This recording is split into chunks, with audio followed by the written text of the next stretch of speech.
Hi, my name's Graham Sexton. Welcome to my Lora IoT demonstration. I have got a few slides here. I've got about 8 slides, I think, and it'll take about 10 minutes to go through, but it'll show you some of the work that I've been doing with Lora technology to show how it can be implemented to form the backbone of an IoT system. The presentation will demonstrate a few key enabling technologies. The first one being LoRa, which is a low power, long range wireless communications mechanism. Then something called NodeRED, which is a flow-based language. And then MQTT, which is a message queue telemetry transport mechanism. And finally, we'll look very briefly at the underlying platforms that I've been using for this demonstration from Libelium.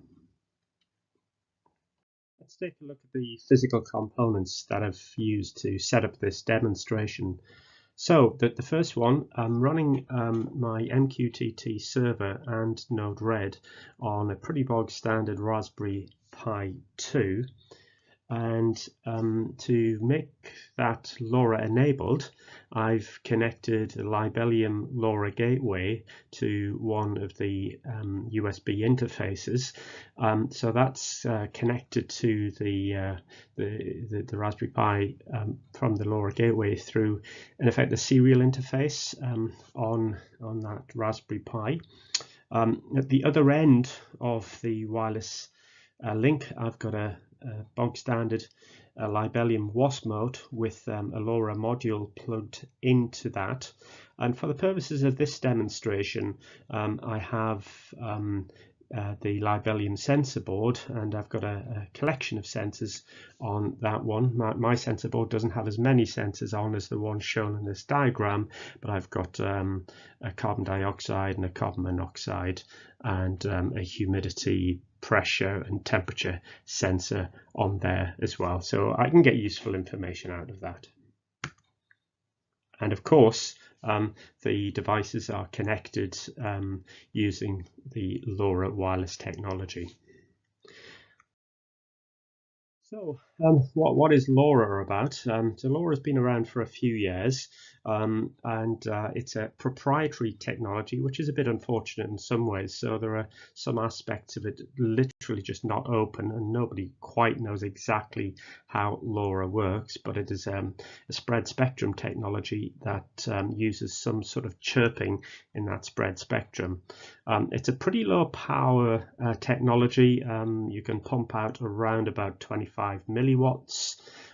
Where it starts to get really useful in IoT applications is that you can create very long range links, up to about 20 kilometers in line of sight, although I've never been able to prove that myself, but there are some experiments out there that suggests 20 kilometers are doable, but it's much less in an urban landscape. And my experience is that it can typically be as low as 1 kilometer in a dense urban landscape.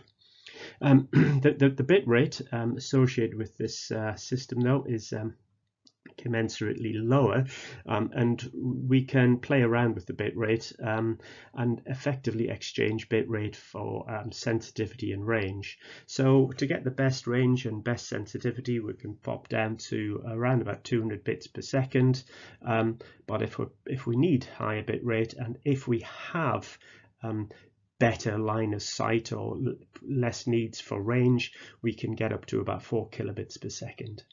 So this sort of application is really great for lots and lots of IoT applications, where you might have sensors on one end that have fairly small amounts of data to transmit, but to transmit over a reasonable distance. And LoRa is now supported by a good handful of device manufacturers, so the LoRa physical devices are fairly cheap to get a hold of. The next part is MQTT. So MQTT again has been around for a few years, but is really establishing itself as an essential component to many IoT systems.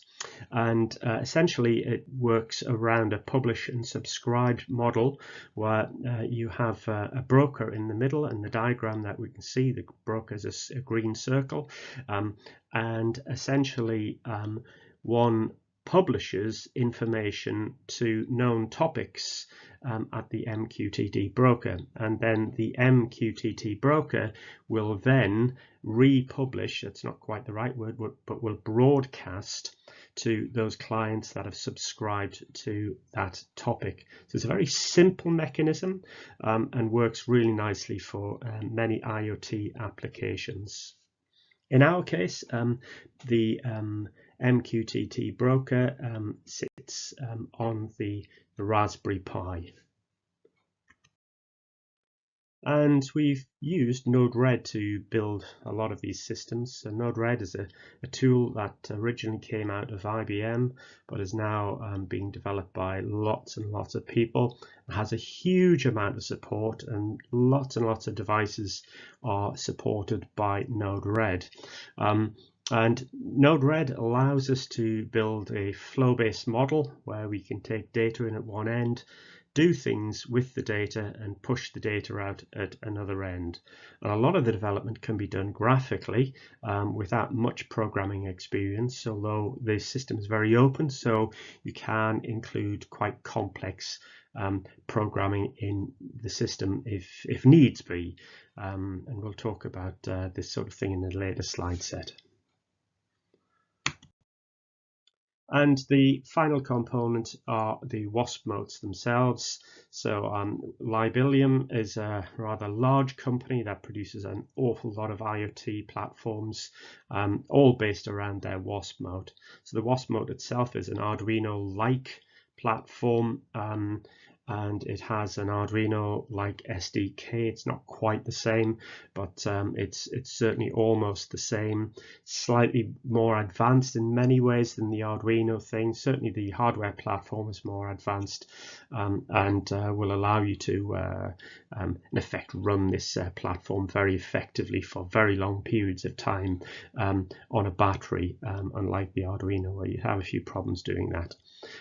There's a huge amount of support for the Libelium system. That's one of the really neat things.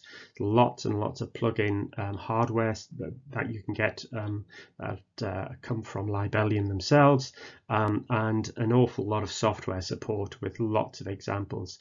So it's very easy to get off the ground with the Libelium software and hardware.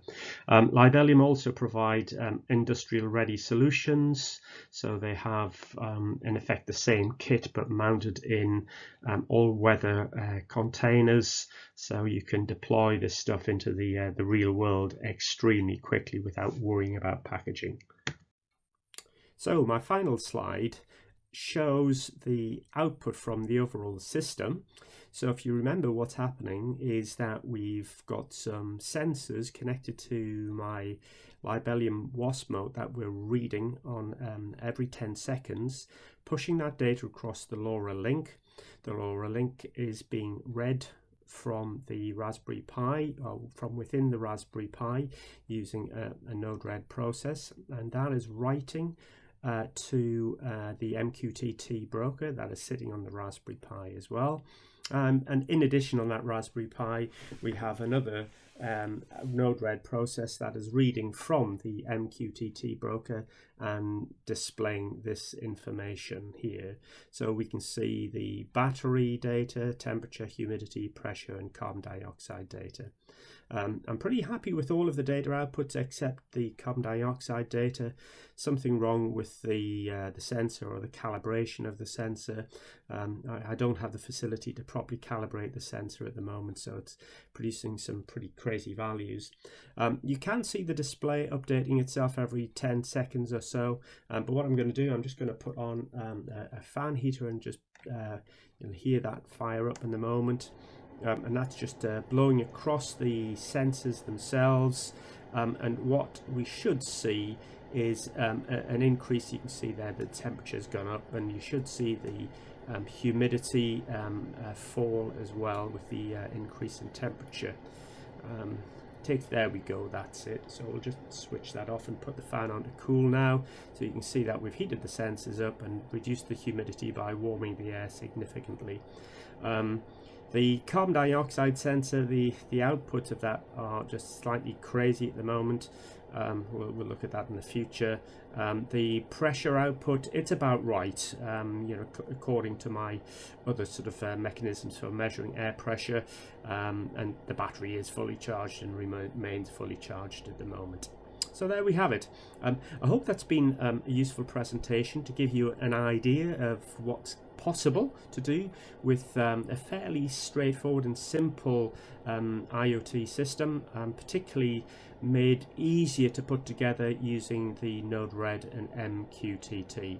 I'm hoping to follow this video up with another showing a bit more detail of exactly how the NodeRED and MQTT is set up. And thanks very much for watching this.